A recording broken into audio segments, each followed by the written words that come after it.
ഫെബ്രുവരി 4 വിശുദ്ധ ജോൺ ബ്രിട്ടോ. പോർച്ചുഗലിൽ സമ്പന്നമായ ഒരു കുടുംബത്തിൽ ജോൺ ബ്രിട്ടോ ജനിച്ചു. ഡോൺ പെഡ്രോ ദ്വിതീയൻ്റെ കൊട്ടാരത്തിലാണ് ബാല്യത്തിൽ കുറേ കാലം ജോൺ ചിലവഴിച്ചത്. ജോണിൻ്റെ ഭക്തജീവിതം കൂട്ടുകാർക്ക് രസിക്കാത്തതിനാൽ ബാല്യത്തിൽ കുറേ സഹിക്കേണ്ടി വന്നു.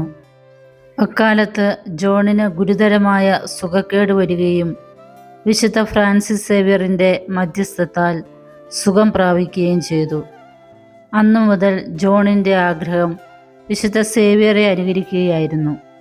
അദ്ദേഹത്തിൻ്റെ അഭിലാഷം യഥാവസരം പൂവണിഞ്ഞു. 1962 ഡിസംബർ 17 ലിസ്ബണിലെ ഈശോ സഭ നവസന്യാസ മന്ദിരത്തിൽ ജോൺ പ്രവേശിച്ചു.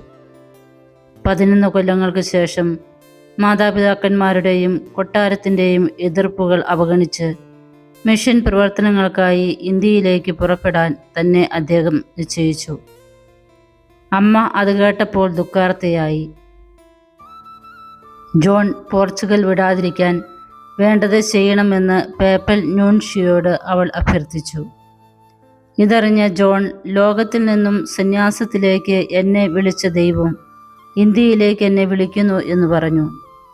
ദൈവവിളിക്ക് യഥാവിധം ഞാൻ ഉത്തരം നൽകാതിരുന്നാൽ ദൈവനീതിയെ എതിർക്കുകയായിരിക്കും ഞാൻ ചെയ്യുക. ജീവിച്ചിരിക്കും കാലം ഇന്ത്യയിലേക്ക് പോകാൻ ഞാൻ ശ്രമിച്ചുകൊണ്ടിരിക്കും, ജോൺ കൂട്ടിച്ചേർത്തു. 14 കൊല്ലം അദ്ദേഹം തഞ്ചാവൂർ, മധുര, രാമേശ്വരം മുതലായ സ്ഥലങ്ങളിൽ സുവിശേഷം പ്രസംഗിച്ചു. ബ്രാഹ്മണനെ പോലെയാണ് അദ്ദേഹം ജീവിച്ചിരുന്നത്. സവർണ ഹിന്ദുക്കളെ നേടിയെടുക്കാൻ പാവയ്ക്കായും മറ്റുമാണ് പലപ്പോഴും ഭക്ഷിച്ചിരുന്നത്. അദ്ദേഹത്തിൻ്റെ വിജയകരമായ മിഷൻ പ്രവർത്തനങ്ങളിൽ രോഷാകുലനായ രാജാവ് അദ്ദേഹത്തെ നാടുകടത്തി.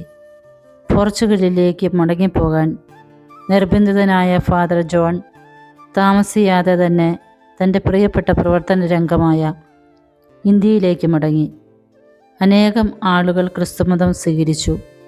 ഇതിൽ കുപിതനായ രാജാവ് അദ്ദേഹത്തെ തടവിലാക്കി. വേദനാപൂർണമായ ജയിൽവാസത്തിനിടയ്ക്ക് അദ്ദേഹത്തിൻ്റെ തല വെട്ടപ്പെട്ടു.